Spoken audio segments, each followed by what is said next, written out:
Muy buenas noches, damas y caballeros. Nuevamente en estas charlas CISA les damos la bienvenida a todos nuestros amigos que vienen aquí a nuestro local y asimismo a todos nuestros amigos que nos ven desde las redes sociales. Sean todos bienvenidos nuevamente a la Casa de la Libertad en Cusco, que es el local de Sociedad Abierta. En esta oportunidad pues tendremos un debate, el cual es entre el bien y el mal. Una conversación entre Spinoza y Hume, el cual será llevado a cabo por dos de nuestros amigos, uno de ellos miembro de Sociedad Abierta y esperemos que próximamente también lo sea. Entonces, con ustedes, Carlos Eduardo Agramonte Vázquez, economista y maestrando en Ciencias e Ingeniería Estadística por la ONU. Y, asimismo, a Piero Alejandro Cernaque Montes, economista y maestrando en Gestión Pública y Desarrollo Regional por la UNSAC. Bueno, sin más dilación, Carlos, por favor. Ya, genial. Entonces, sin más dilación, estableceremos el orden que vamos teniendo, el cual se va en 7 temas, que son quiénes son, qué han hecho, sus aportes y sus libros, el conocimiento, qué es bueno, como la primera pregunta relacionada al tema, qué es malo, la segunda, luego qué es el fin del hombre, qué es el hombre en la sociedad, y luego mores es igual a costumbre. Entonces iniciaremos el diálogo.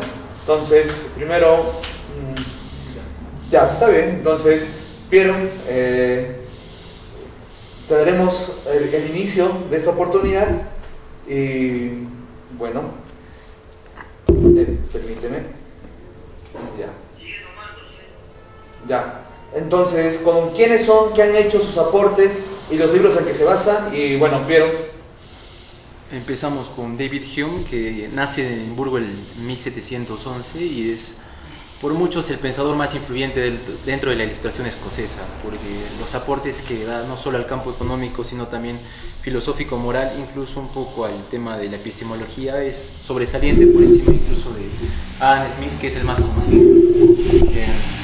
¿Por qué es interesante o quién es David Hume? Es quizás el pensador más humano que he podido conocer o leer, en el sentido de que sus lecturas son simples, se abarca a uno que no esté tan metido en la filosofía, puede entender temas complejos con palabras simples, y fuera de eso entiende al ser humano en su día a día, ¿no? O sea, una persona que tiene errores, que tiene aciertos, que tiene virtudes, que también no tiene virtudes, que podría tener sus vicios, y en sí Hume retrata su vida como escribe, ¿no? Como un ser humano que vive su día a día como un tanto, podría decirse, epicureo, como también un poco a la corriente de Marco Aurelio, estoico, ¿no? Entonces, fuera de eso, intenta analizar la realidad tal cual es, y es lo más llamativo de un filósofo, porque no se abarca dentro de los temas metafísicos, porque sus palabras exactas es que la aburren y que no aportan o no son nada útil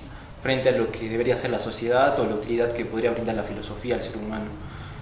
Sus principales obras es El entendimiento humano, que lo escribe a los 28 años, a diferencia de otros filósofos que a mayor edad lo vuelve más sabio y recién empieza a escribir su obra maestra, pero vemos que Hume ya se abarca en la filosofía a los 28 años, entendiendo que entra a la universidad entra a los 10 años y se dedica a leer prácticamente hasta los 20, donde le da el Disease of the Learning, que es prácticamente lo que todo lector sufre, ¿no? Una serie de conceptos que te entran, que te salen, que te hacen dudar de lo que eres, de lo que ves, de cómo te relacionas, de qué es bueno, qué es malo, y en ese momento no se diagnosticaba como tal, ¿no? De Disease of the Learning, pero prácticamente era lo que todo lector sufre.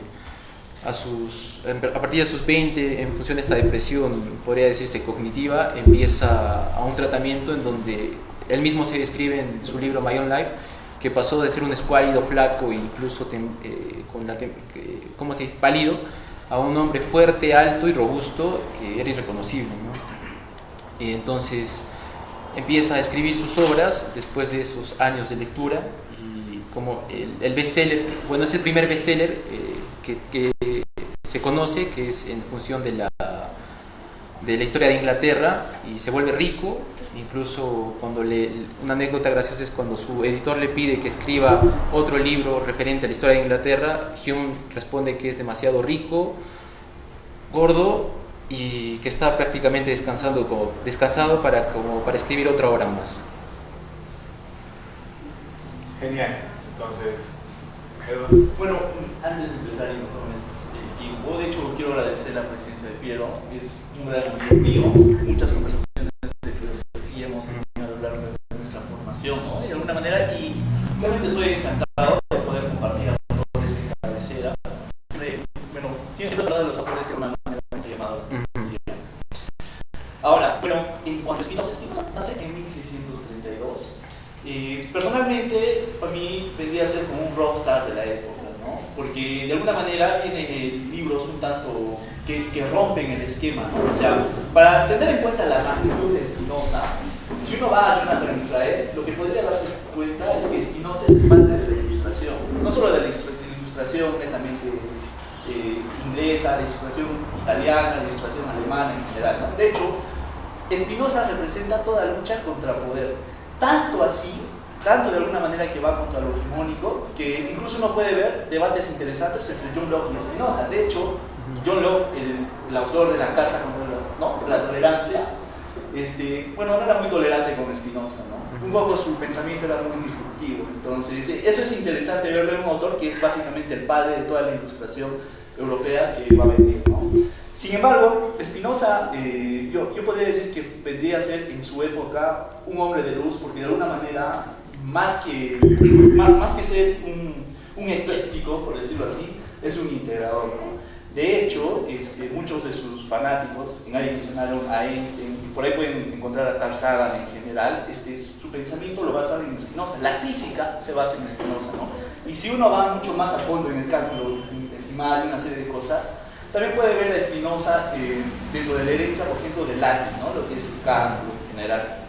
Por otro lado, Spinoza, al ser un integrador, logra integrar muchas cosas, ¿no? Y logra enseñar por parte de sus lecturas, porque no solo tiene una tradición netamente europea, ¿no? O sea, Spinoza es el respaldo metafísico, por decirlo así, de Maquiavelo. Pero por otro lado también tiene bastante herencia de lo que es la tradición netamente judía, ¿no? Entonces era una persona que se había formado bastante, una persona muy perseguida, ¿no? Entonces solo para ver el temor que tienen a Spinoza, porque a Spinoza todos los autores lo han citado, sin embargo nunca lo han citado textualmente, pero si uno repasa las líneas, lo que puede ver es Spinoza tras de cada obra. Voy a leer, acá tengo, por ejemplo, lo que dice en la tumba de Spinoza. ¿Ya? Que es un tanto, a sus 24 años, imagínense ser excomulgado por tu comunidad, y dice así: excomulgamos, maldecimos y separamos a Baruch Spinoza, con el consentimiento de Dios bendito y con toda esta comunidad. Delante de estos libros de la ley, que contienen 313 preceptos, la excomunión de Josué lanzó sobre Jericó la maldición que Elías profirió contra los niños y todas las maldiciones escritas en el libro de la ley, que sea maldito de día y maldito de noche. Maldito cuando se acueste y cuando se levante, maldito cuando salga y cuando entre. Que Dios no lo perdone, que su cólera y su furor se inflamen contra este hombre y traigan sobre él todas las maldiciones escritas en el libro de la ley. Que Dios borre su nombre del cielo y lo separe de todas las tribus de Israel. De hecho, si uno revisa la tradición o la historia de las bibliotecas de Europa, una de las cosas que van a ver es que los libros más cotizados, en este caso los más buscados, eran los de Spinoza. Por un lado tenemos la ética, ¿no? Sin embargo, hay bastantes libros, por ejemplo, el Tratado Teológico Político, el Tratado Político, un tratado breve, ¿no? Que son libros un tanto disruptivos, pero que para su época eran súper cotizados. De hecho, encontramos en la biblioteca de Leibniz, sin la portada, los libros de Spinoza. Encontramos en la biblioteca de Einstein los libros de Spinoza. Entonces, de Einstein digo de Newton, los libros de Spinoza, ¿no? Y en general, Spinoza siempre ha sido un compañero de debate, ¿no? Si uno incluso puede ver toda la tradición alemana, puede ver ahí, ¿no? A Hegel, puede ver de repente un poco por ahí, ¿no? A Kant en general, donde empiezan a hablar sobre Spinoza. Entonces, voy a presentar a Spinoza como aquel hombre que luchaba contra la hegemonía, o contra el poder, o contra el concepto totalitario. Genial, genial. Entonces estamos teniendo claro en esta primera parte con los dos autores y bueno, iremos entonces, ya que han hecho una excelente presentación, a entrar un poco más, ¿no? Entonces, la segunda parte de este conversatorio debate, pues, es entrar en el conocimiento, ¿no? O sea, ¿qué es la parte, cómo definirías o cómo sintetizarías al público en general, pues, parte de su conocimiento, ¿no? En este caso, empezaremos, Eduardo. Genial. Bueno, como todo clásico, ustedes verán que al menos en los clásicos se dan los principios fundamentales, ¿no? Que son las leyes fundamentales, que vendrían a ser como las reglas divinas de Dios. Ahora, hay que definir, porque cuando entendemos como Dios, muchas veces nos vamos mucho al campo netamente, digamos, bíblico, de alguna manera, ¿no? Lo que es básicamente la propaganda bíblica. Sin embargo, cuando hablamos de las leyes fundamentales, para Spinoza, las leyes fundamentales de Dios serían las leyes que se dan en la naturaleza. Es decir, si yo suelto esto, hay una ley de la gravedad. Esa sería una ley fundamental, ¿no? Entonces, en el pensamiento de Spinoza, el conocimiento estaría justamente en el acceso a las leyes fundamentales de Dios. Y ahí es interesante porque el concepto de Dios en Spinoza es un tanto distinto del actual, ¿no? Muchos dirán que es un panteísta, otros dijeron que era un ateo en general. Sin embargo, yo prefiero verlo como aquel que entiende la esencia del universo, ¿no? Entonces, de alguna manera, el conocimiento para Spinoza implica ese acceso a la realidad como tal, que son las leyes fundamentales de la naturaleza. Podría ser la gravedad, podría ser, por ejemplo, el precio, ¿no? que es algo natural, el interés, que es una cuestión que se da de manera normal, o en otros conceptos, ¿no? Más ligados, por ejemplo, a la química en general, ¿no? Entonces, creo que por eso Spinoza es vigente y creo que por eso también, o sea, ha tenido admiradores como Einstein y una serie de científicos, ¿no? Que de alguna manera han presentado su hábito y su amor básicamente hacia el conocimiento de una manera desinteresada, no con el fin, digamos, de conseguir prestigio o una serie de cosas, sino con el último fin de conocer la verdad y de velarla constantemente. Ahora, eso no quiere decir que Spinoza sea alguien, ¿no? muy determinista que diga, no, estos son los principios y ya. Él entendía, y hay que definir conceptos de Dios y hombre en general, que a la verdad se accede conforme uno se va acercando a ella, ¿no? Conforme uno la va examinando. Sin embargo, eso no implica que uno al acceder llega al último fundamento de las leyes de Dios. Por una razón, porque si definimos a Dios como omnipresente y omnipotente, y el ser humano, y ahí van las definiciones de infinito que podemos aplicar a la matemática, el ser humano al ser finito no puede acceder al 100% a ese conocimiento, ¿no? Sin embargo, la travesía del hombre va a ser esa, ¿no? Buscar ese acceso al conocimiento constantemente, con la búsqueda incesante del conocimiento y de entender las leyes de la naturaleza. Genial, entonces, ahora iremos con Piero. En Hume empieza sobre su tema epistemológico con su obra sobre la naturaleza humana, una investigación sobre la naturaleza humana, donde él describe que es una obra muerta en la imprenta, o sea que cuando lo publican casi nadie lo compra, pero luego años más tarde publica investigaciones sobre los principios de la moral, donde prácticamente es un resumen de toda esta obra. Y es curioso cómo Hume trata el tema de la moral y lo relaciona con el tema epistemológico, ¿no? O sea, cómo adquirimos información, el conocimiento, y define qué es el conocimiento. En resumen, podría decirse que Hume, en su obra Investigaciones sobre los principios de la moral, habla que algo muy audaz, ¿no? Que por ejemplo niega el principio de causalidad frente a otros autores donde existe, pues, ¿no? la causalidad. Hume asume de que nosotros tenemos ideas y percepciones, ¿no? Y las ideas están ahí en el mundo y las percepciones son cómo nosotros adquirimos esas ideas. En otras palabras, es cómo se relaciona esto con cómo se relaciona esto con negar la causalidad del mundo, ¿no? Y es que nosotros al momento de nacer, digamos, observamos que llueve y esos fenómenos repetitivos asumimos que cuando se nubla o vemos el cielo nublado es de que llueve. Entonces Hume asume de que no porque todo el tiempo esté nublado significa que va a llover, pero una serie repetitiva de esos actos nos asume o nos lleva a entender de que hay la probabilidad o la correlación de que llueva, pero no nos lleva, o sea, Hume ahí hace creo que un hincapié en decir que somos humanos y no dioses, o sea, fuera del hecho de que Hume no era creyente, sino ateo, en que nosotros no podemos entender o sea, de por sí el 100% de nuestro entorno, ¿no? Entendemos en función a nuestros sentidos y a lo que vemos. Por eso es de que quizás niega el principio de causalidad y de entender de que los fenómenos que nosotros observamos como seres humanos son prácticamente eventos aleatorios y eventos que tienen bastante correlación, mas no podemos entender a un nivel quizás divino de principios de causalidad, ¿no?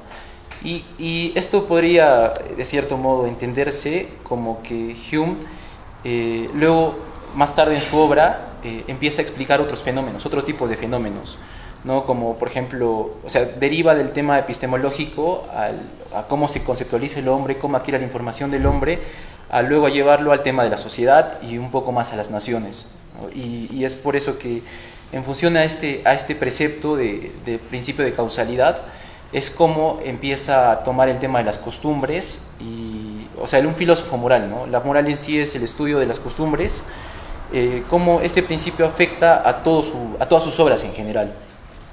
Entonces, en pocas palabras, como vamos a ir desarrollando, más tarde se va a explicar esto, pero en pocas palabras se podría decir que la idea de conocimiento de Hume se basa en ideas y percepciones, y que las ideas son lo que nos rodean y las percepciones es cómo a través de los sentidos adquirimos. Muy interesante. Bueno, quisiera un poco, tal vez en el rol de moderador, tal vez hacer una consulta que quizá parte del público tenga. En esta relación, por ejemplo, en Hume, en la descripción que estás dando, bueno, se suele hablar del falsacionismo de Popper, ¿no? Normalmente como la teoría científica contemporánea. En ese entender, por ejemplo, podemos afirmar, ¿no?, que los patos pueden ser de color negro y que conocemos muchos patos de color negro, ¿no? Pero podría no ser irracional que haya patos de color blanco, color rojo, color morado, color rosado. ¿En qué momento planteamos ese límite, no? Para el falsacionismo de Popper es simple, ¿no? En la medida que encontremos, como evidencia empírica, a un pato que no sea negro, vamos a ir constantemente agrandando esa teoría inicial que teníamos de que todos los patos son negros, digamos, ampliándola, pero sin saber, o bueno, ampliándola de acuerdo a la experiencia, al empirismo. Sin embargo, ¿en qué se relacionaría con lo de Hume? ¿O si estaría de alguna manera alineado o tendría diferencias, ¿no? Estaría alineado, bueno, no sé si estaría alineado tal cual, pero tampoco estaría en contra. Escota cita a Hume diciendo de que, mencionando, ¿no?, una anécdota entre Kant y Hume, de que a Kant le despierta del sueño dogmático Hume con un ejemplo que dice que si yo pongo a calentar en una olla agua y esta empieza a hervir, yo puedo asumir una creencia de que el fuego ocasiona que el agua llegue a su punto de ebullición, ¿no? Pero que cuando yo ponga la cacerola y el agua y prende el fuego y no caliente, no significa, porque cada vez que yo ponga y caliente el agua, no significa que no haya una teoría que explique por qué no caliente el agua, ¿no? Es análogo a decir de que si yo observo que todas las veces sale el sol, no por eso voy a afirmar que mañana también va a salir el sol, ¿no? O sea, el hecho de que un evento se vuelva repetitivo no hace que se vuelva una ley predictiva, sino por el contrario, podemos asumir que hay una bastante correlación, como mencionaba en un inicio, o un sistema de la teorialidad que permite que estos eventos sean repetitivos, pero que al fin y al cabo esto no explica del todo el fenómeno. Ya, genial, pero entonces continuaremos e iremos a la parte, creo, a la cerecita del pastel en este debate, que es empezar a definir moralmente qué es bueno desde cada uno de los autores. Bueno, ¿qué es malo? Y luego, por relación, también luego se definirá qué es malo, ¿no? Bueno, en esta ocasión empezaremos con Pierre. Hume empieza mencionando el tema de los sistemas morales, ¿no? Cuando algo se vuelve inmoral y cuando se vuelve moral, y a diferencia de otros autores, por ejemplo, él no toma el tema de Dios, ¿no? No se basa en que Dios dijo esto o en que Dios dijo aquello, y por eso está mal, sino se basa en, como dije, en las costumbres de un pueblo. Y estas costumbres de un pueblo hacen que una acción se vuelva moral o inmoral. Hume, por ejemplo, menciona un ejemplo que en Irlanda, para volverte en hombre, o sea, por ejemplo, en nuestra sociedad ahora moderna, cusqueña más específica, entre comillas, volverte mujer es tener un 15, ¿no? Pero Hume relata que en Irlanda para volverte varón tenías que robar a tus 18, o sea, para volverte varón tenías que robar y recién ahí te volvías hombre. Pero esa costumbre fue perdiendo, o sea, por ejemplo, para los liberales, ¿no? Podría decirse que robar es un acto inmoral, pero en ese momento se dice que no era inmoral, pues, sino por el contrario, era una actitud laudable, incluso enorgullecedora de la sociedad, pues, o sea, que un varón pueda robar y volverse hombre. Pero Hume detalla de que esa costumbre va perdiéndose porque deja de ser útil. Entonces, en función a ese ejemplo es lo que define qué es bueno y qué es malo, en la utilidad de cuánto aporta a los demás. Después de todo, el hombre es un ser político, o sea, un ser social. Entonces, por ejemplo, esa costumbre de robar para volverte hombre fue desapareciendo, por tanto, ahora es inmoral el hecho de robar, pero en ese momento era moral porque quizás era útil, ¿no? O como el hecho de que los guerreros cortaban las cabezas de sus combatientes y quien tenía más cueros cabelludos era más laudable, ¿no? Entonces, lo bueno se basa prácticamente en eso, en las costumbres que tenga un pueblo y en la utilidad que brinde a ese pueblo en ese momento dado y en esa sociedad dada. Genial. ¿Los impuestos progresistas serían morales para Hume? Sería anacrónico decir porque, por ejemplo, Hume detalla el tema de las naciones en ese momento. O sea, hay unos comentarios que dicen que si Hume hubiera recopilado todos sus ensayos económicos en una obra, hubiera sido el padre de la economía, ¿no? Por encima de Smith, en sus ensayos políticos, económicos, donde, por ejemplo, hablaba del tema de la acumulación de riqueza, o sea, del mercantilismo, ¿no? Y Scotta, por ejemplo, detalla en ese ejemplo es el barrio a casa, porque las naciones holandesas, en ese caso, tenían dos opciones, vender o comprar. Y en su idea estaba el vender porque acumulaba más dinero. Pero a Hume se le ocurrió decir que, a ver, si tú empiezas a vender y acumular, simplemente empieza a crecer tu cantidad de dinero monetario, o sea, tus metales en tu nación, ¿no? ¿Y qué significa eso en términos actuales en economía? Inflación.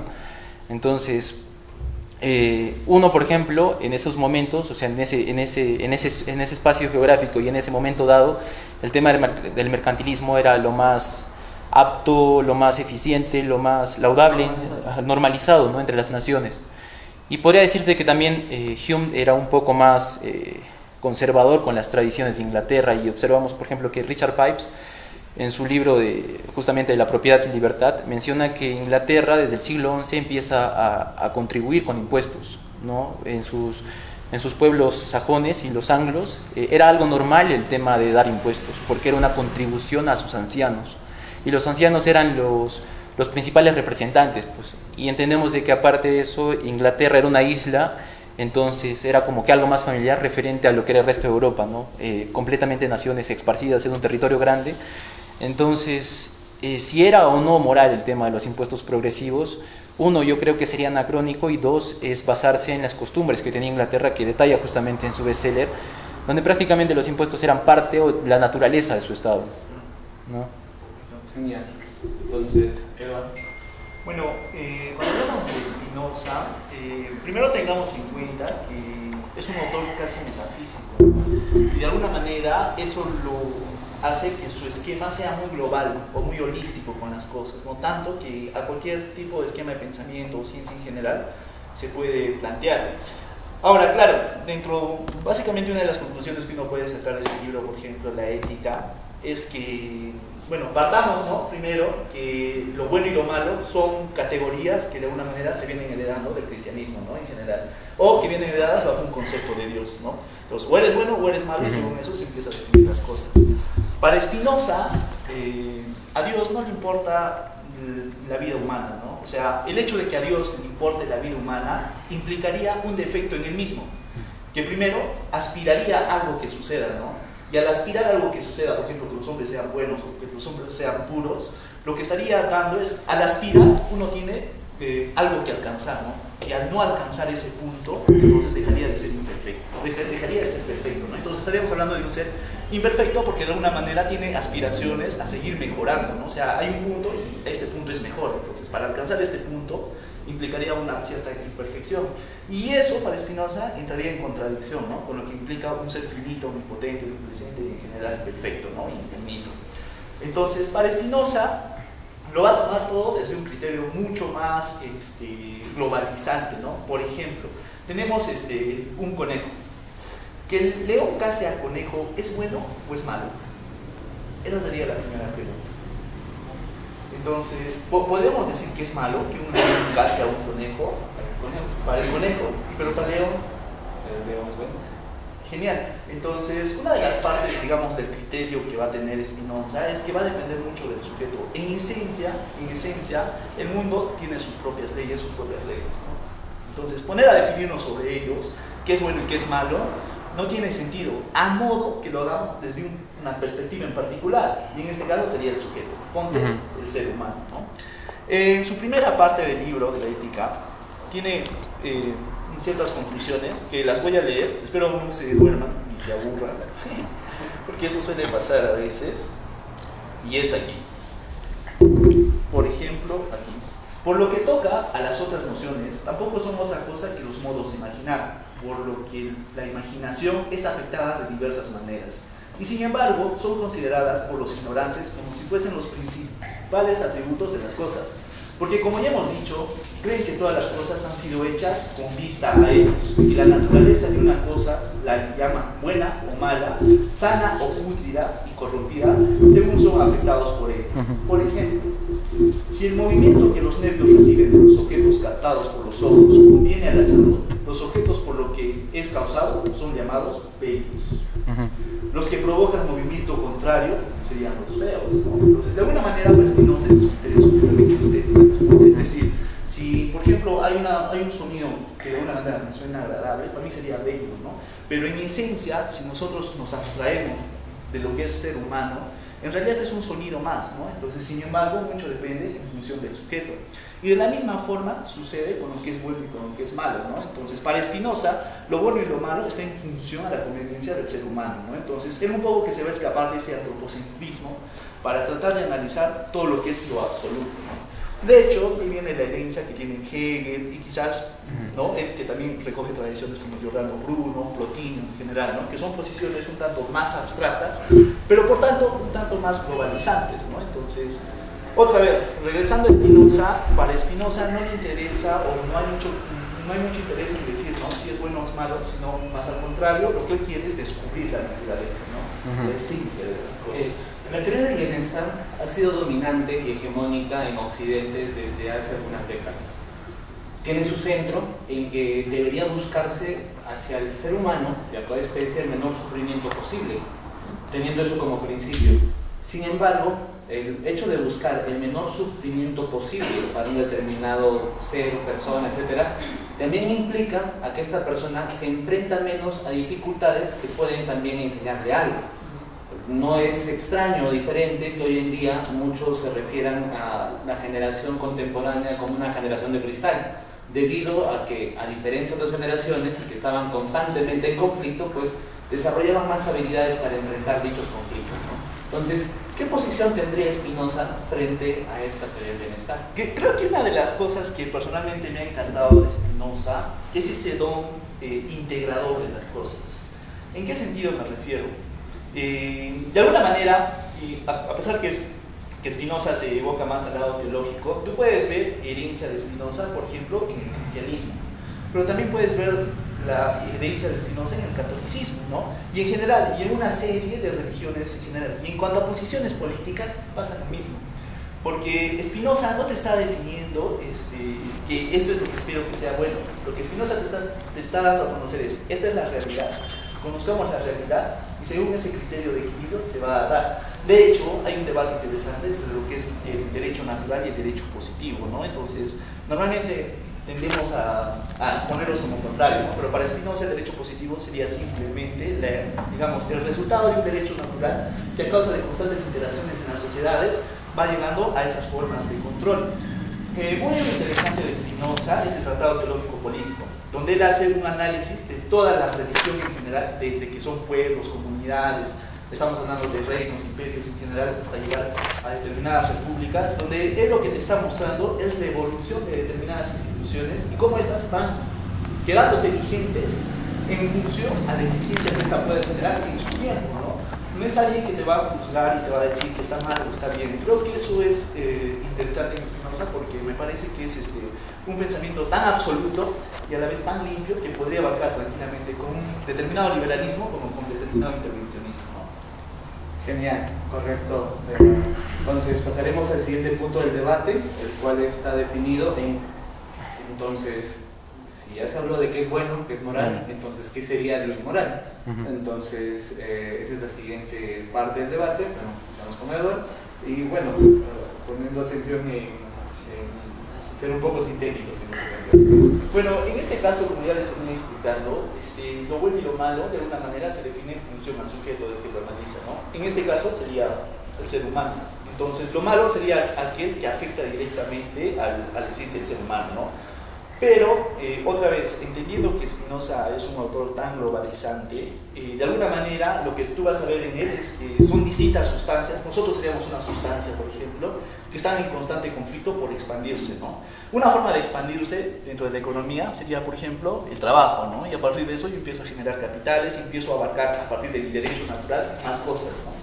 Entonces, de alguna manera, lo malo sería aquel que me limite, ¿no? Y lo podemos aplicar también a diferentes contextos. Ponte la pandemia, ¿no? O sea, al final el virus, lo que fue el COVID, es una sustancia también que busca expandirse, ¿no? Busca perpetuarse y al final sobrevivir, ¿no? Y llega a combatir con nuestra sustancia, los seres humanos, que fuimos la otra contraparte, que de alguna manera también tratamos de subsistir, ¿no? Y generamos mecanismos, como por ejemplo la vacuna y una serie de cosas, ¿no? Que de alguna manera permiten la subsistencia. Entonces, para Spinoza, lo malo sería aquello que necesariamente afecta a, digamos, a que la sustancia en sí misma se pueda extender, ¿no? En este caso, a que los seres humanos, si lo hablamos de seres humanos, no nos permita subsistir, ¿no? Y lo podemos aplicar a la economía, ¿no? De alguna manera, por ejemplo, un excesivo intervencionismo que de alguna manera puede en este caso, digamos, intervenir y de alguna manera afectar nuestra existencia, porque ya, digamos, la economía se termina afectando, sería dado como malo, ¿no? Pero también podría darse que determinadas políticas que nos aseguren cierto éxito a sobrevivir en la supervivencia a futuro, también podría ser algo como bueno, ¿no? Entonces, de alguna manera, el criterio siempre es en base más... no sé si la palabra es más científico, pero en base más a lo que el conocimiento permite descubrir y permite entender según el contexto en el que nos encontramos, ¿no? O sea, no es lo mismo la teoría, en este caso medicina, de las 4 flemas, que una teoría ahora más desarrollada, quizás más experimental, ¿no? Entonces, en función a eso se va dando lo bueno y lo malo, ¿no? Y lo malo sería aquel que afecte a una sustancia en particular desde el punto de vista de esa sustancia. Genial. Entonces, Piero, la misma pregunta. ¿Qué es el mal? Lo interesante de Hume es de que no entra en la discusión si el hombre, por ejemplo, es un ser con ideas innatas o un ser de una tabla rasa, ¿no? Lo interesante de Hume es de que dentro de toda su obra, a medida que avanza en sus explicaciones, siempre se pregunta. Por ejemplo, en su obra sobre el entendimiento humano, cada capítulo que lo terminaba con una pregunta, como cuestionando todo lo que ha escrito al lector, ¿no?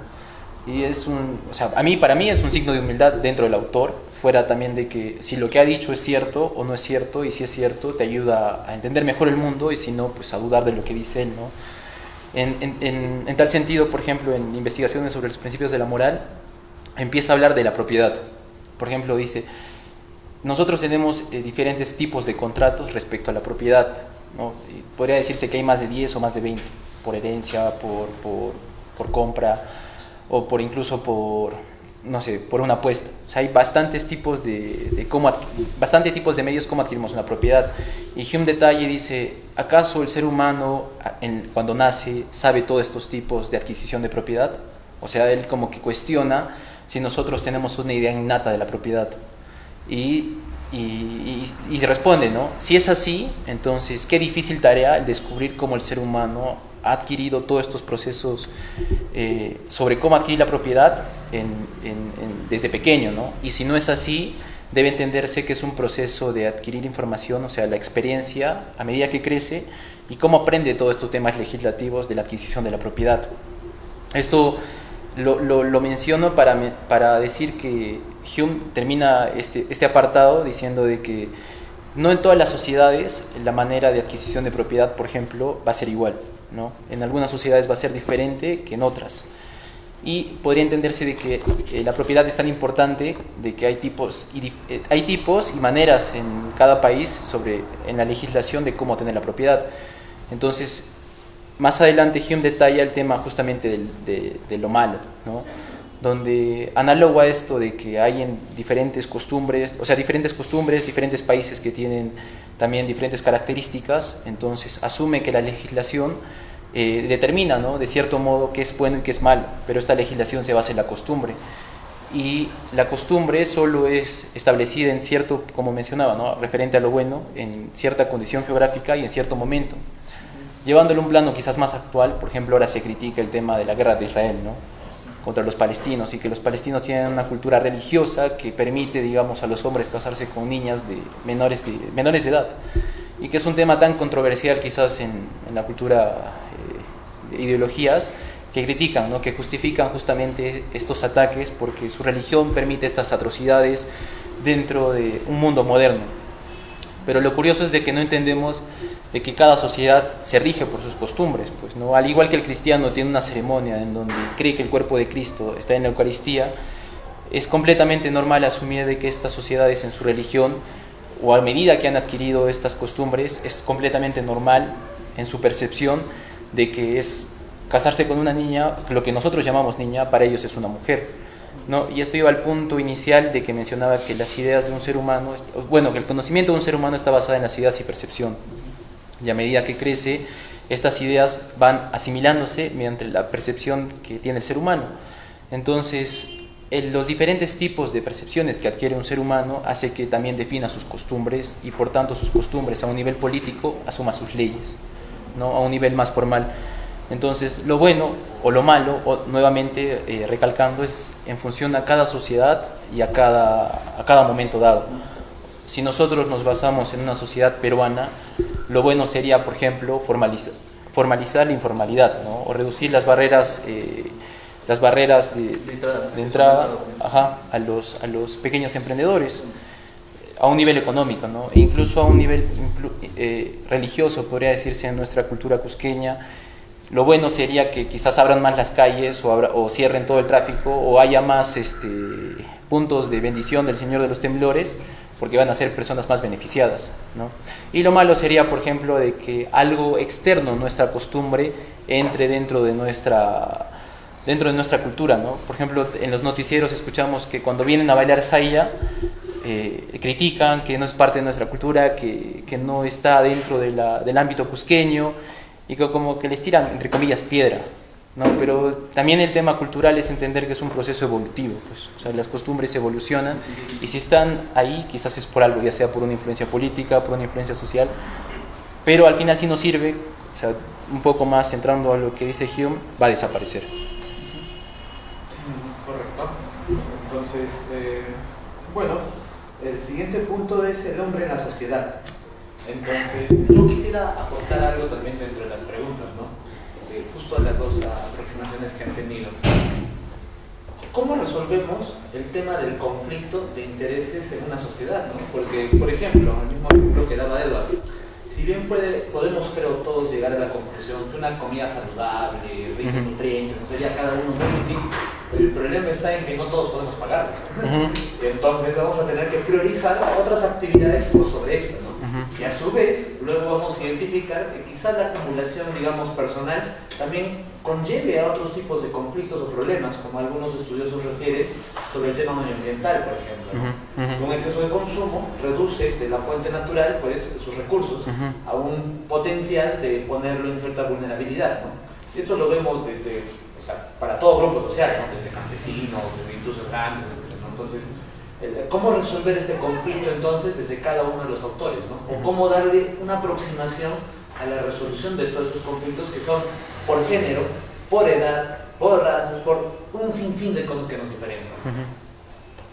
Creo que en todo conflicto, o sea, en todo conflicto social siempre hay un tema moral de por medio, ¿no? Y el tema moral muchas veces se distorsiona a divinizarlo, o sea, como que llevarlo a algo divino, que lo moral es divino, cuando quizás no debería ser así, y verlo tal cual es, ¿no? La moral, o sea, lo interesante de Hume, cómo presenta la moral, es en función a la utilidad, e incluso está satanizada cuando tú dices de que una política debe ser útil, o alguien busca su utilidad por encima de otra persona, ¿no? O sea, una persona que vea a otras personas o a sus iguales como algo útil, es como que, ¿cómo ves a los seres humanos? ¿No? Está como que satanizado eso. Cuando es todo lo contrario, a mi parecer, con la lectura de Hume, dice que todo sistema moral debe basarse en la utilidad, dando principio al humanitarismo. Y el humanitarismo pues está en la benevolencia, la amistad, la lealtad, el respeto. Y efectivamente, si analizamos, por ejemplo, la amistad, no en un ámbito quizás romántico o ideal, sino en un tema más práctico y real, analizamos que la amistad solo son costes de transacción entre dos personas que establecen leyes, normas, que a manera informal hace que dos personas se relacionen mejor, ¿no? O incluso llevándolo a un ámbito más grande, una sociedad civil solo establece normas reglas que permiten que estas personas interactúen de manera más eficiente en busca de un objetivo. Entonces, cuando por ejemplo, se trata de los temas de recursos naturales, también hay este tema moral, ¿no? De preservar la madre naturaleza, entre comillas, o pensar en el futuro de los futuros hijos inexistentes que vamos a tener, pero que están ahí, ¿no? Las generaciones futuras, y que es algo inmoral atentar contra los recursos de estas personas. Ahí la solución, en función al criterio de Hume, podría darse en la utilidad que nos brinda, por ejemplo, depredar un recurso, ¿no? Y que más tarde en teoría económica está el tema de la teoría de juegos, o sea, un tit for tat, más basado en Axel Roth, o incluso el tema de recursos naturales, basados en cuán útil nos va a ser, digamos, depredar un recurso, o lo que quería decir es, por ejemplo, con la teoría de los comunes, ¿cómo era? Donde claro. empiezan a depredar los Ajá. comunes y de una manera... El problema de los comunes, claro, ya. Entonces, si nosotros nos basamos en la filosofía de Hume respecto, por ejemplo, en temas económicos, vamos a entender de que cuando se depreda un recurso es cuán útil nos es y cuán útil va a ser a la sociedad, ¿no? Teniendo en cuenta de que, por ejemplo, Hume define la propiedad como algo útil en que la sociedad empieza a adquirir. Entonces, si nosotros nos basamos en ese principio de la propiedad, vamos a entender de que cuando se depreda un recurso y no tiene propietarios, podría llevarse a consecuencias irracionales, pero cuando existe un propietario dentro de ese recurso, podría ser más eficiente. Y más tarde, con evidencias científicas, por ejemplo, es Elinor Ostrom, pues con su libro de El gobierno de los comunes, cuando detalla la depredación de un lago entre pescadores. Entonces, lo inmoral justamente debería ser eso, ¿no? O lo moral, dentro de la economía más precisamente, es fijarse en cuán útil es la acción que va a tomar, ya sea una persona o una sociedad.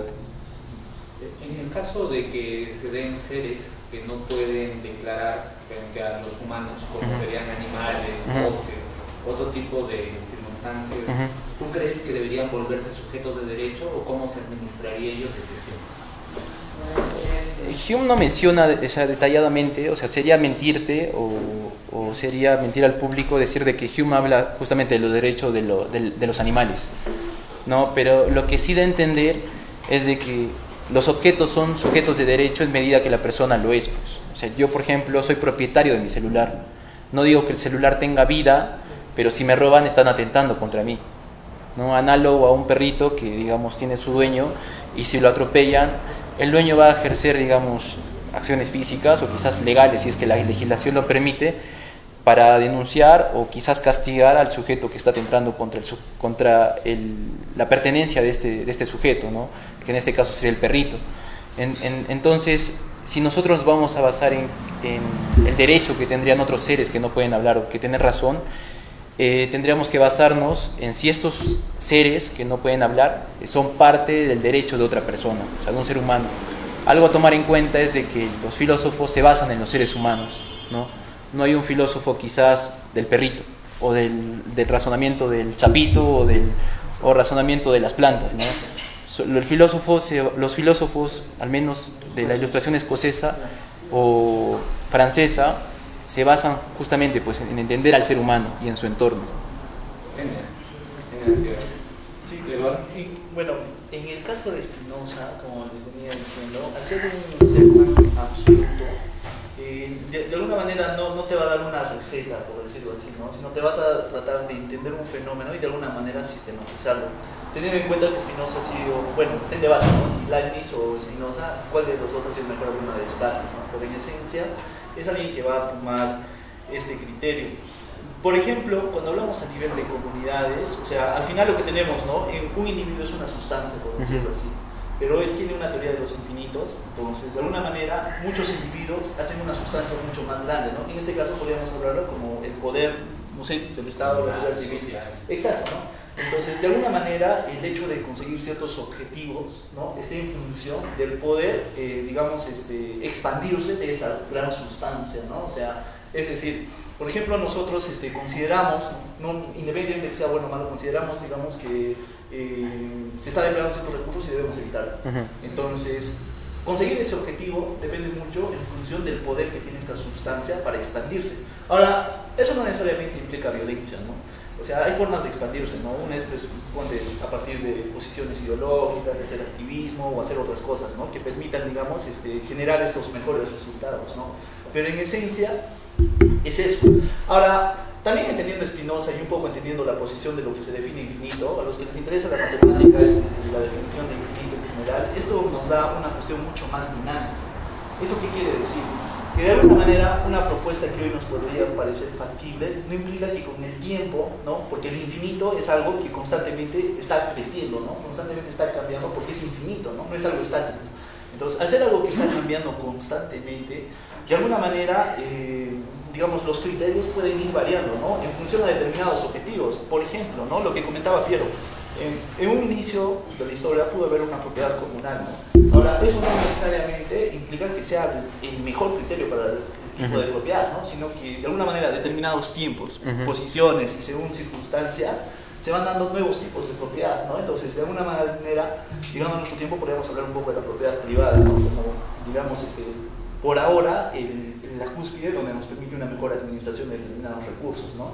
Sin embargo, eso no quita el hecho de que posteriormente va a seguir cambiando esta posición de propiedad. Entonces, Spinoza no es alguien muy determinista, que digamos así, ¿no? Sino es alguien que está abierto a la idea del cambio, entendiendo justamente por eso, ¿no? El conocimiento como un constante cambio, porque constantemente estamos accediendo a la realidad, ¿no? Y en función a eso estamos absorbiendo lo mejor que entendemos, y en función de eso estamos eligiendo, ¿no? Eligiendo constantemente. Entonces, teniendo esa posición en cuenta, Spinoza no te daría una receta, pero creo que sí sería alguien que te podría sintetizar una realidad en específico, sin necesariamente llegar a contrarios, ¿no? Sino entendiendo como un movimiento dinámico que se da en la naturaleza, o en todo caso en el universo, que está en constante cambio, porque son cosas que están en constante lucha, ¿no? No lucha en el entendimiento como algo malo, ¿no? Sino como un cambio constante para seguir creciendo, ¿no? Parte de lo que podríamos ver en la herencia de Hegel, ¿no?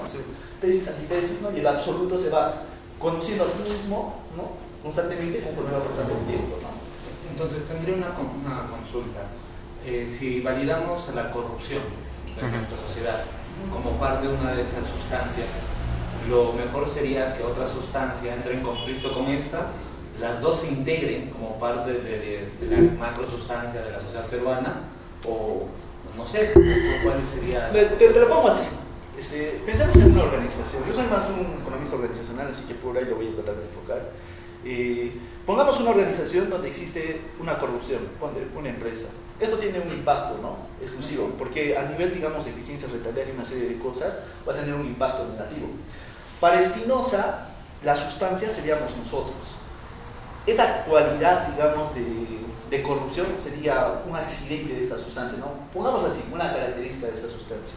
Ahora, obviamente, el constante experimental, ¿no? Y los resultados constantes te va a llevar a entender que hay ciertos problemas que hay que corregir.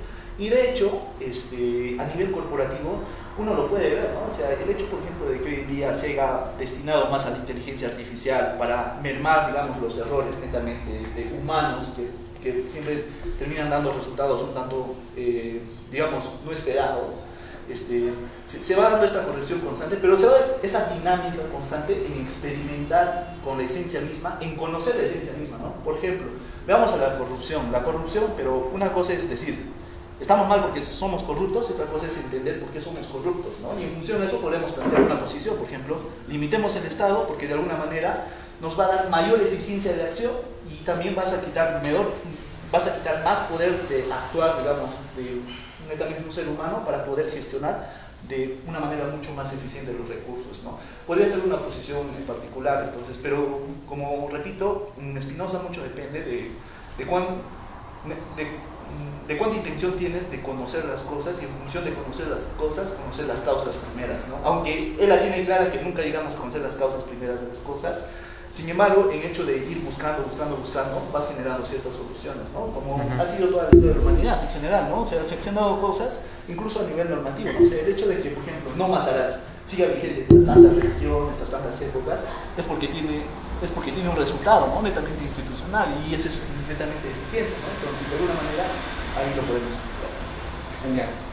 Entonces, bueno, vamos a hacer una dinámica, la cual va a estar a poder que tengan un diálogo y posteriormente pasaremos a preguntas del público para poder hacer esto dinámico. Entonces, ¿les parece si damos unos 10 minutos libres en un contrapunteo, como ustedes lo quieran llevar? ¿Ya? Sí, bueno, más que un debate creo que es un diálogo, ¿no? Creo que cuando hablamos a nivel de reglas, ¿no? Entonces, por ejemplo, en el caso, tú mencionabas, ¿no? Que hay ciertas reglas que se van quedando y a nivel institucional lo podemos ver, ¿no? Como comentábamos anteriormente. Spinoza tiene un análisis así. Por ejemplo, él empieza a analizar toda la tradición judía, ¿no? O sea, si por algo lo excomulga, es porque empieza otra vez a releer, ¿no? Todo en hebreo, empieza a cuestionar desde diferentes focos y empieza otra vez a analizar, ¿no? Y una de las cosas que él ve es pues esta evolución institucional, ¿no? Según en función a la utilidad que esto genera a una determinada nación o estado, ¿no? En general. Por ejemplo, ¿no? Hay normas que se mantienen vigentes no porque necesariamente sea capricho de alguien, ¿no? Sino porque realmente los resultados que dan son mejores que las otras normas que probablemente han ido quedando, ¿no? Y uno de los ejemplos era, pues, no matarás, ¿no? O sea, porque tiene un beneficio tan grande el hecho de que yo no esté en un estado de alerta, ¿no? Entonces, eso es muy interesante. Sí, lo que fascina de leer a Hume es justamente ver las cosas tal cual son. Por ejemplo, cuando lo llevamos a un ámbito más económico o incluso social, por ejemplo, las normas que se establecen en conjuntos de personas, o sea, sociedades, hace que te cuestiones tus principios, comillas, morales, ¿no? Por ejemplo, Scotta mencionaba que en Bangkok los Thai, que significa libre, tenían la costumbre de que si un turista llegaba a un centro arqueológico o centro turístico, le cobraban hasta 10 veces más de lo que usualmente se solía cobrar. Y diferente a lo que él mencionaba en su realidad, no digamos en España, que cuando llegaba un turista le trataban de la mejor manera o a sentirse lo más en casa posible. Entonces, estas costumbres hacen que, por ejemplo, las sociedades difieran en cuanto a resultados, ¿no? La importancia justamente de la filosofía moral es que permita tanto al economista, al sociólogo, al antropólogo, analizar al hombre tal cual es, y que estas pequeñas reglas o formales, tanto formales como informales, puedan contribuir a un mejor desarrollo de la ciencia, ¿no? Y tener en cuenta esto hace que existan mejores sociedades o mejores conjuntos de personas, mejor en el sentido que van a tener mejores resultados o van a ser más útiles en cuanto a desarrollarse y no matarse, ¿no? Como decía Carlos, de que, por ejemplo, un principio del no matar hace que permita que las sociedades evolucionen, ¿no? Y el crecimiento demográfico sea más grande, existan más emprendedores, más comercio, más confianza, más ¿no? confianza. Más confianza entre individuos de que no me vas a afectar y me permite generar más riqueza, ¿no? Hay otra cosa interesante y no sé, bueno, la verdad también me gustaría ver este tema de libertad. ¿Cómo entiende Hume a la libertad, no? Bueno, desde la posición, por ejemplo, de Spinoza, libertad va muy de la mano con el conocer, ¿no? O sea, la lógica de Spinoza es, ¿no? O sea, para que yo pueda elegir, primero tengo que distinguir que hay varias opciones, ¿no? O sea, si no, no podría elegir. Si no, tomar por cualquiera de ellas sería lo mismo, ¿no? Entonces, para poder distinguir muchas opciones, se requiere algo, ¿no? Conocimiento, ¿no? Porque tienes que conocer algo para poder distinguir esto, se diferencia de esto, ¿no? Entonces, para Spinoza, libertad muy independiente de la mano, ¿no? Que es libertinaje y una serie de cosas, va con el tema de conocer, ¿no? En la medida que yo conozco más las cosas, de alguna manera, soy mucho más libre, ¿no? Porque puedo escoger incluso las cadenas a las que realmente quiero atarme, ¿no? Quiero atarme. Sin llegar necesariamente a una arrogancia de definir, ¿no?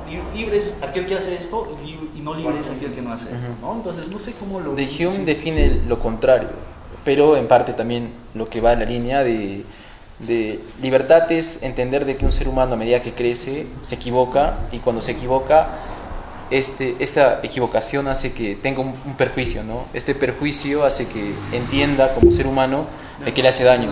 Entonces la libertad se basa en eso, en que mayor equivocación, mayor decisión de no escoger aquello que le hace daño. No lo basa en un sentido del sentido moderno de libertad, ¿no?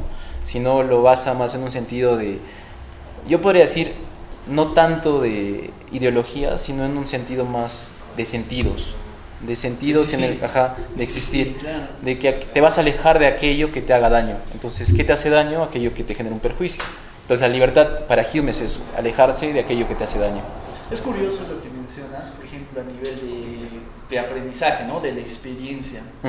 Porque de alguna manera, por lo que estoy viendo, ambos autores por ahí que como que la experiencia es importante, sin embargo, esta experiencia siempre está sujeta a errores de la realidad, porque uno no viene lanzado acá conociendo todo, ¿no? Sino, de alguna manera uno viene a un mundo que, para empezar, estaba mucho antes de que tú estés aquí, ¿no? Exacto. Y de alguna manera la constante experiencia y exploración sobre este mundo obviamente lleva a ciertas cosas, ¿no? Como errores, una serie de cosas, ¿no? Pero que de alguna manera el tener esa actitud, digamos, no de saberlo todo, sino de estar predispuesto a aprender de cada cosa, ¿no? O sea, en esencia, ponte, de las plantas en general, hace que uno pueda tener una actitud mucho más distinta en la realidad, ¿no? Y que a partir de eso uno pueda elegir y ejercer libremente lo que realmente uno quiere hacer, ¿no? Siempre en cuanto al conocimiento.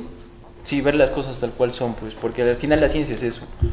O los avances, o bueno, yo mencionaba en un inicio que quizás el pensador más influyente de la Ilustración escocesa era Hume, porque cuestiona este principio de causalidad, asumiendo de que no porque todos los eventos sucedan de una manera repetitiva y tú asumas bajo tu criterio o percepción humana de que está generando cierto fenómeno, no significa que va a suceder o va a seguir sucediendo, ¿no? Entonces, este principio de la aleatoriedad o correlación hace que te cuestiones bastantes cosas y pueda, de cierto modo, dar avance a más preguntas o generar más preguntas que conllevan a más respuestas y estas respuestas a más avances.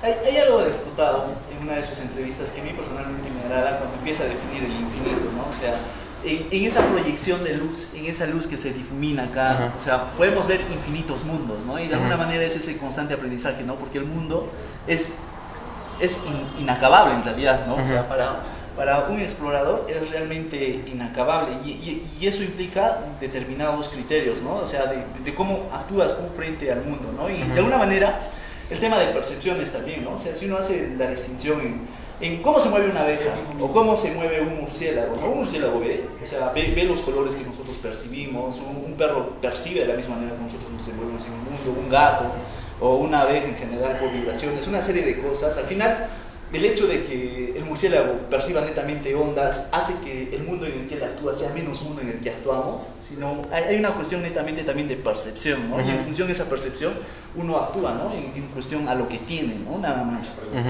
Como por ejemplo el tema del legislativo, pues en sociedades avanzadas, si alguien roba, va primero a la policía y luego al sistema judicial, pero si alguien roba, digamos, en una sociedad menos avanzada, como podría decirse en un contexto peruano en los Andes, es linchado, ¿no? Pero es en función de la información que ellos tienen y un modo más efectivo de ejecutar justamente esta acción. No es que sean menos mundo o más mundo, simplemente es en función de la información que tienen, pues, ¿no? Y esa información es experiencia y prudencia. Y al final eso es economía, ¿no? Porque cuando nosotros hablamos en economía, o muchos críticos de la economía, ¿no? Creen que entienden la economía en función, ¿no? a una serie de cosas que se podría dar y hay que calcular, cuando en realidad entender economía es entender información, ¿no? O sea, porque las decisiones en general se toman en función a la información que tengo, ¿no? Pongamos un supuesto, o sea, tengamos un hombre primitivo. La piedra como arma era un recurso escaso, ¿no? Determinadas piedras, porque esto permitía acceder a determinada casa. Pero pasemos más allá, cuando empiece la era de los metales. ¿Qué pasó con la piedra? ¿Y por qué los metales empezaron a ser escasos y la piedra empezó a ser abundante? Otra vez, ¿no? Por la información. Yo tenía la información que este metal me iba a servir para cazar y de alguna manera se hace mucho más escaso, ¿no? Entonces, al final la economía va muy ligado con la información y creo que eso es a lo que estamos llegando, ¿no? De ambos autores que necesariamente a determinados recursos, ¿no? Entonces, en función a la información se va dando, ¿no? Yo creo que no sé si la filosofía al final termina heredando la economía, pero la economía, al ser una ciencia tan inacabable, creo que eclipsa muy bien con cualquiera de estos tipos de autores, ¿no? Sí, al final creo que lo que se rescata de ambos es que ven las cosas tal cual son, o intentar entender, ver las cosas tal cual son, no con ideas románticas, idealistas, sino verlas en la realidad.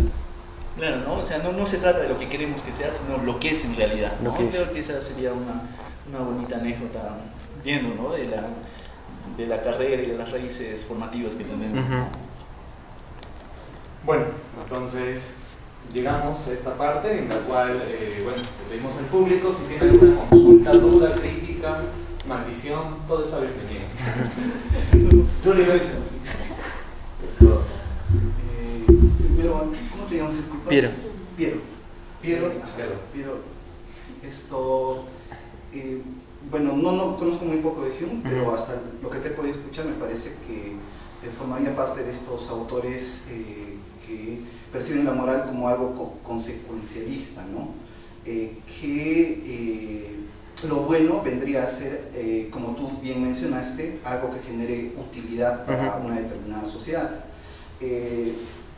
Pero que este algo bueno, que en una determinada sociedad es útil para esa sociedad, probablemente con el pasar de los siglos, décadas, se devalúe y se transforme en malo para esta misma sociedad después de 50, 100 años. Exacto. No sé. Pero esto, digamos, no les sigo encontrando, digamos, la utilidad a esto, porque es como que algo muy orgánico, ¿no? Las sociedades cambian, la moral cambia, algo es bueno ahora, algo será malo después. Entonces, ¿qué hacemos? No hacemos nada, porque todo tiene que seguir el rumbo, ¿no? de esta cuestión utilitaria de la moral. En ese sentido, por ejemplo, lo que hizo Alberto Fujimori con las esterilizaciones forzadas probablemente haya sido útil, ¿no? Y de repente hubiéramos debido apoyar estas esterilizaciones. ¿Por qué? Porque de repente hubiera sido sumamente útil para toda la población del Perú que las poblaciones altoandinas, que de repente tienen pocos recursos económicos, disminuyan significativamente, ¿no? Entonces ya comienza a haber un problema porque primero, ¿útil para quién? Sería la otra pregunta, ¿no? ¿Útil para quién? Útil para las personas acomodadas, blancos, varones, no sé, pero no para los campesinos. Entonces, primero, ¿útil para quién? Y segundo sería, pareciese que no hay salida en Hume, o sea, ya no hay que pensar qué es lo bueno, qué es lo malo. ¿Por qué? Porque es algo orgánico y va a cambiar solitito, ¿no? Entonces no hay sentido de por qué seguir pensando. Eso por un lado. Por otro lado, con Edward, esto de la, ¿cómo se llama? Cuando hablas de expansionarse, del cambio y de la esencia en Spinoza, que también es un autor que tengo en falta, pero que muchos autores que sí leo, siempre lo citan. O sea, Nietzsche lo cita mucho, Deleuze, Foucault, son admiradores de Spinoza, y siguiendo esta línea, y siguiendo las palabras que tú has mencionado, o sea, las conclusiones a las que llegas me parece que no cuadran, ¿no? Porque cuando hablamos de esencias, por ejemplo, y este expansionarse volitivo, que también lo habla Nietzsche, ¿no? Este expansionarse, no tendría que ver precisamente con un razonamiento empírico de la realidad, porque pusiste algunos ejemplos de conocimiento, ¿no? Que observamos la luz o percibimos un sonido, qué sé yo, pero este tipo de conocimiento empírico no tiene correlación directa con una esencia. Cuando hablas de esa esencia de expansionarse, estamos en un plano ontológico, no en un plano de la sensibilidad de los sentidos. Entonces, en ese plano ontológico en el cual se mueve Spinoza, que estaría en una oposición pues, a la de Hume, ¿por qué seguir resaltando esto de lo empírico?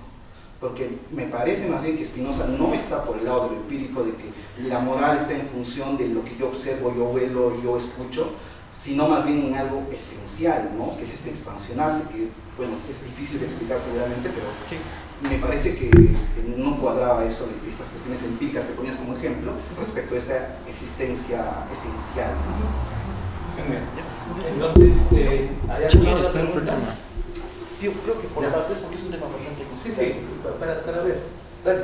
Ya, bueno, claro, de hecho, el tema es un tanto complicado ya, porque de alguna manera estamos hablando a nivel metafísico. Cuando nosotros hablamos de la sustancia, en realidad yo hice una, no sé si equivalencia sería la palabra, que no es igual, con el infinito.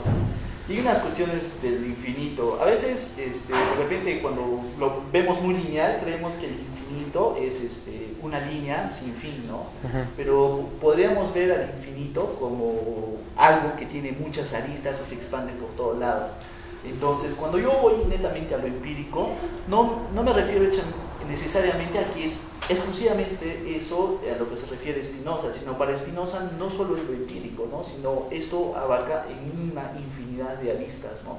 De hecho, cuando él define la sustancia, y la sustancia le equipara a Dios, que está en el libro primero, la define como algo que es causa de sí mismo, ¿no? Entonces, al ser causa de sí mismo, nos da dos cuestiones particulares. Primero, que es algo que existe por necesidad, o sea, no podríamos definir que existe por una causa en particular, ¿no? Sino, al no definir, existe y ya, ¿no? Entonces, de alguna manera, al existir y ya, las dimensiones en las que esto, en el espectro en que podemos considerar, es demasiado amplio, ¿no? Entonces, en este caso, para una charla tan pequeña, no podría enfocarme netamente en lo que es la sustancia, la esencia, los accidentes y las formas como él la ve, ¿no? En este caso, uno es pues en cuanto al plano mental, el plano netamente material en general, ¿no? Entonces, otra vez, hablando netamente del infinito sería un tanto complicado.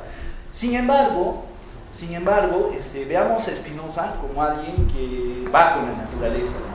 Entonces, cuando uno va generando ciertas reglas, por ejemplo, en las civilizaciones, no es una cuestión de que viene alguien, ¿no? Un profeta, y dice, estas son las reglas, ¿no? Sino es una cuestión tan natural que surge en la evolución de las sociedades y las civilizaciones, que no requiere de alguien que va implantando, ¿no? Sino algo que se va dando de forma natural, ¿no? Y podríamos ver, por ejemplo, el tema de la familia, cómo nos empezamos a organizar como civilizaciones y cómo estas se pueden explorar, ¿no? De hecho, en su tratado teológico-político, que es un libro que les recomiendo porque creo que hace ejemplos bien claros con lecturas bíblicas, podríamos llegar a ese puerto, ¿no? O sea, no es una cuestión de que, ¿sabes qué? Estas son las reglas y por tanto así se dan, sino es una cuestión más que fluye, por decirlo así, ¿no? O sea, es la esencia de la naturaleza la que se va expandiendo y va tomando infinitas formas. Incluso dentro de esas infinitas formas es posible ciertas contradicciones, ¿no?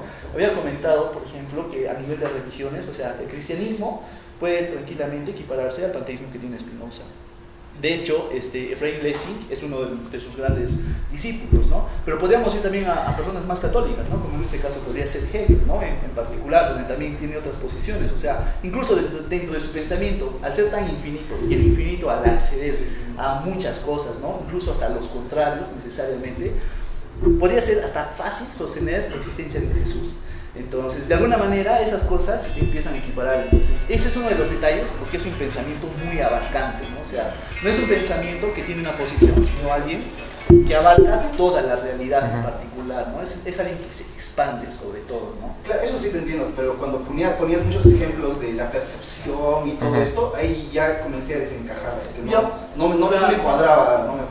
De hecho, a nivel de percepción lo podemos notar también, ¿no? O sea, porque al final las formas de cómo se percibe el universo no es una, ¿no? O sea, no es solo como yo percibo, ¿no? Sino existen infinidades de formas de cómo los distintos seres en la naturaleza pueden percibir, ¿no? Entonces, en general, las distintas combinaciones, o sea, no es algo tan, un criterio tan firme como decir, ¿no? ¿Sabes qué? Simplemente existen los colores porque hay una relación. Tanto a tu que te rodean hace que te vean de cierta manera con estima, ¿no? De un lado eso, yo lo analizo así. De otro, por ejemplo, Hume menciona da a conocer la legislación romana, ¿no? De que por ejemplo, las mujeres que se acercaban a recintos de vino, menores de 15 años, las mataban, pues, ¿no? Era como que un castigo con la vida. Y en cambio ahora nosotros vemos que cualquier persona puede acercarse a una botella de vino, ¿no? O sea, como que la legislación cambia a medida que las personas o que las sociedades cambian. ¿Qué tiene que ver esto con lo que mencionaste, el ejemplo de Fujimori, ¿no? Hume, lo que es interesante, analiza al individuo primero y luego analiza cómo este individuo se mueve en sociedad. O sea, no pierde al individuo dentro de su análisis de la sociedad, ¿no? Y no los contradice, sino como que es un proceso. Y en este proceso hace que, también da otro ejemplo de que en las sociedades de los piratas tenían, por más mundanas o perjuiciosas que sean a otras, tenían sus reglas propias. O sea, analizando de que el mundo en general, o las sociedades, o la humanidad, tiene sus pequeñas sociedades que conforman otra sociedad más grande, y sucesivamente, ¿no? Y eso se evidencia pues, en lo que tenemos, ¿no? Por ejemplo, ahorita Sociedad Abierta es un grupo de personas que se han juntado voluntariamente y están compartiendo ideas, palabras, y tienen sus normas, sus reglas, que tienen el momento de hablar los participantes como los que están exponiendo, o incluso a un nivel más micro, que es la familia, ¿no? Que tiene también sus normas. Los padres dicen a sus hijos a qué hora llegar, a qué hora salir, o incluso un ser mismo tiene sus propias normas, ¿no? Tiene su ¿cómo se dice?, su rutina, que en otras palabras son sus reglas con él mismo. Entonces, lo que resalta Hume es que justamente eso, pues las normas, ¿no? Y que estas normas se establecen en función de la utilidad de cada persona o cada sociedad, pero cuando estas normas atentan contra otra sociedad, entonces como que hay un principio bélico que podría podría ser defenderse o incluso atacar, ¿no? Pero más que sobre todo es defender. Porque, como mencionaba en cierto momento de la charla, Hume, por ejemplo, es conservador, ¿no? Y aboga por los reyes, ya en su tradición, cuando menciona el tema de la historia de Inglaterra. Pero también menciona de que si los reyes se vuelven tiranos, tienen todo el derecho de atacar, ¿no? Entendiendo de que si los reyes atentan contra los derechos de estas personas, tienen todo el derecho de ejecutar a su rey. Un poco con el pensamiento de Juan de Mariana. Y ¿qué tiene que ver esto con el tema del Perú? Que o sea, a diferencia de Europa, que Europa es más pequeño, o sea, Brasil casi abarca toda Europa en temas de kilómetros cuadrados, Perú es tan grande como si fuera 3 Italias o 5 Españas, ¿no? No es, y para el colmo, o sea, o para asumir, es de que tiene 3 regiones diferentes, ¿no? Costa, sierra y selva. Y culturalmente incluso en la selva tienen otras tradiciones, en la sierra otras tradiciones y en la costa otras tradiciones, ¿no?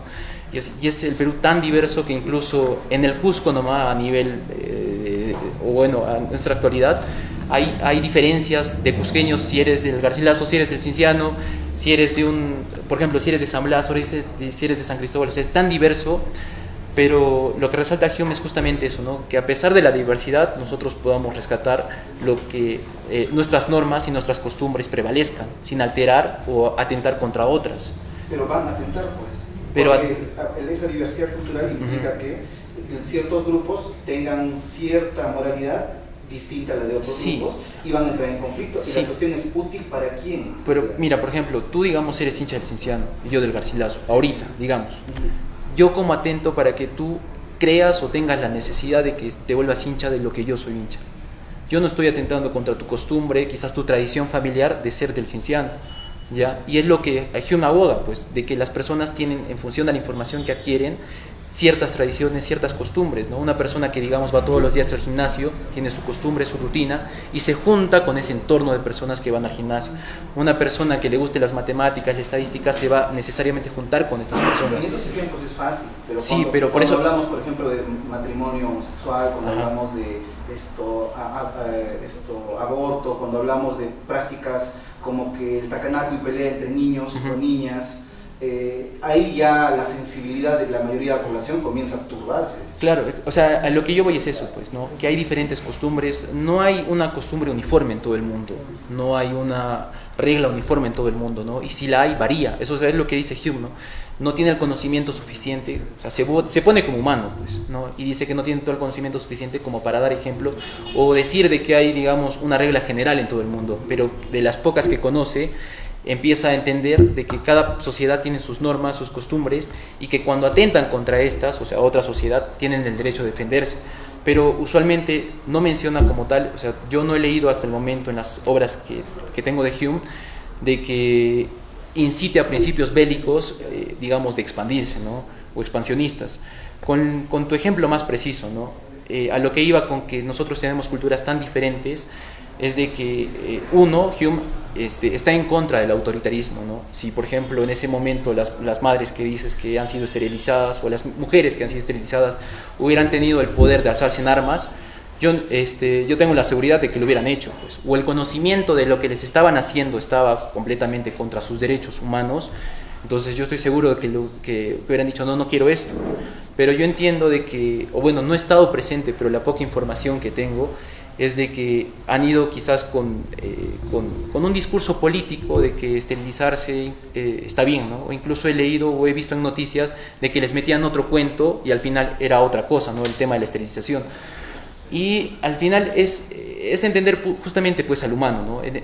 La mujer que recibía información, o sea, en su poco conocimiento académico, podría decirse, si le decían, te vamos a hacer este tratamiento para que veamos un chequeo general, pero en realidad le estaban haciendo otra cosa, ¿cómo la mujer en ese momento se daba cuenta que le estaban haciendo otra cosa si no tenía información correcta de lo que le estaban haciendo, ¿no?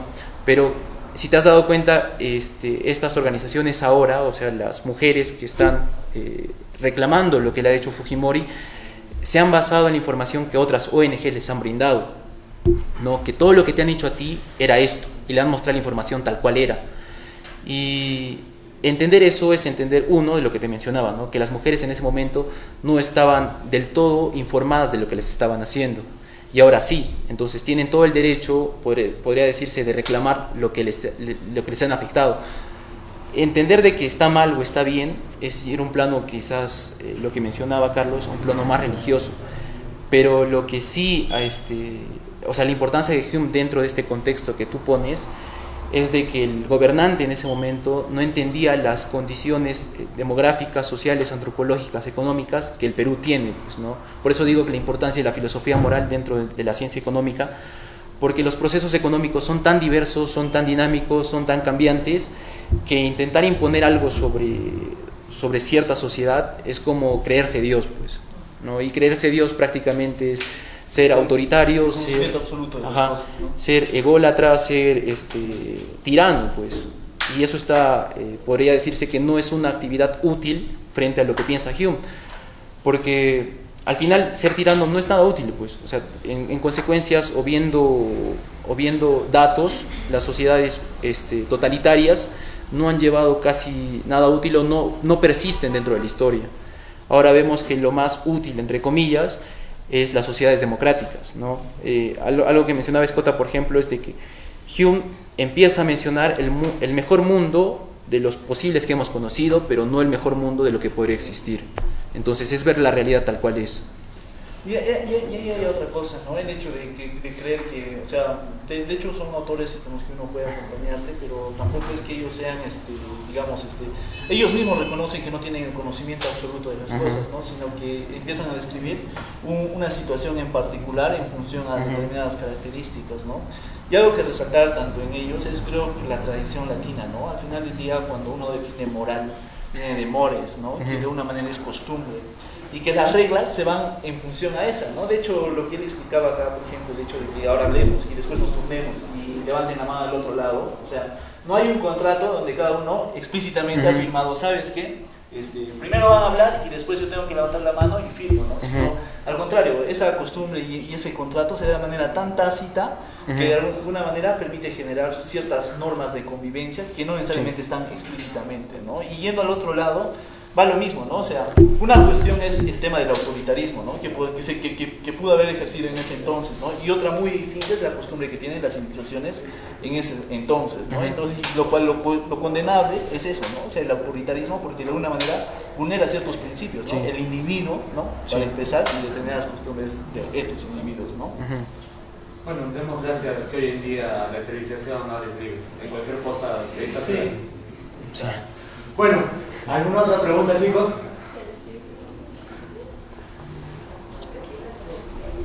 Bueno, entonces, si no hay más participaciones, daremos luz a las palabras finales. Y bueno, Piero, en esta ocasión, tus palabras finales. Yo como economista, o sea, Hume es un autor impactante para abrir tu mente, ¿no? Y no cerrarte en una idea de que el economista es un dios. Tenía un profesor que decía que nosotros somos superiores a otras ciencias porque el economista puede predecir, cuando es todo lo contrario, pues el economista debe entender la realidad en la que se mueve, más que predicción, solo es arrogancia. El economista no es un dios, sino es un ser humano también. Y entender a Hume, o leer a Hume más que todo, es empezar a abrir tu mundo de lo que realmente es ciencia, pues. Entender la realidad tal cual es y no como debería ser. 3 libros recomendados para todos nuestros amigos. Ensayos políticos, investigación sobre los principios de la moral y investigaciones, que es un libro más extenso sobre investigación sobre los principios de la moral, pero de la naturaleza humana. Genial. ¿Verdad?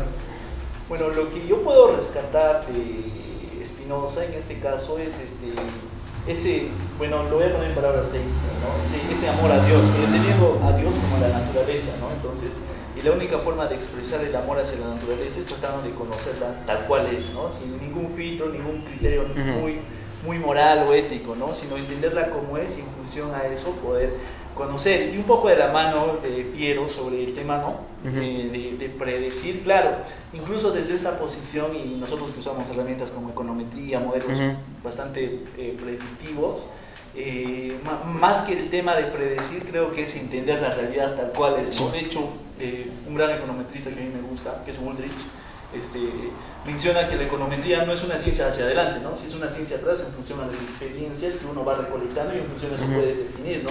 Sin embargo, siempre hay una variable que nosotros llamamos la variable estocástica, que es la variable, el margen de error, ¿no? Que de alguna manera esa cuestión predictiva no es al 100% dado, ¿no? Entonces, mi mensaje final sería ese amor puro al conocimiento, no necesariamente por el fin de ser o no ser alguien, ¿no? En general, siempre he considerado que el amor al conocimiento desinteresado es el amor más puro que uno puede tener, porque no está en base al ego, ¿no? A lo que uno pretenda o no ser superior o menor o hacer muchas cosas, ¿no? Sino es un puro interés de conocer en donde uno se desenvuelve, ¿no? En este mundo, o sea, al final tenemos este instante de lo que es la experiencia sensible, y conocer esta experiencia sensible es única, ¿no? Ya que somos seres muy limitados, ¿no? Infinitos. Sería algo así como experimenta la vida, no necesariamente dentro de conceptos. Ya los conceptos después. No dejes que la vida te De viva. hecho, yo soy partícipe del hecho de que más que generar determinados conceptos, a mí me gusta más de entender el mundo en función, desde el personaje principal que eres tú, ¿no? Y en función a eso empiezas a definir determinadas categorías, ¿no? No soy muy fan de que, no sé, Menganito dijo, ¿no? Como yo tengo amigos que dicen, ¿no? Karl Marx dijo en tal libro, en tal línea, esto, ¿no? Y todo lo paran ahí y se olvidan de lo esencial, ¿no? Que es la existencia del ser y cómo ese ser experimenta su vida, ¿no? Constantemente, ¿no? Y a partir de eso puedes llegar a resultados incluso que uno se sorprendería, ¿no? Por ejemplo, el mantener buenos contratos, buenas amistades, y una serie de cosas que al final te permiten accionar en este mundo, ¿no? Entonces, ahora, entre mis libros recomendados, realmente yo recomendaría el Tratado Teológico Político. ¿Por qué? Porque Spinoza, al ser un metafísico, el Tratado Teológico Político lo asienta más a tierra porque habla de sociedades en particular, ¿no? Estamos hablando de toda la tradición judía hebrea, ¿no? Entonces te permite, digamos, ver estos ejemplos y en función ir a experimentarlo, ¿no? El otro libro sería el Tratado Político, que creo que es muy importante para entender también cómo funcionan las naciones en general.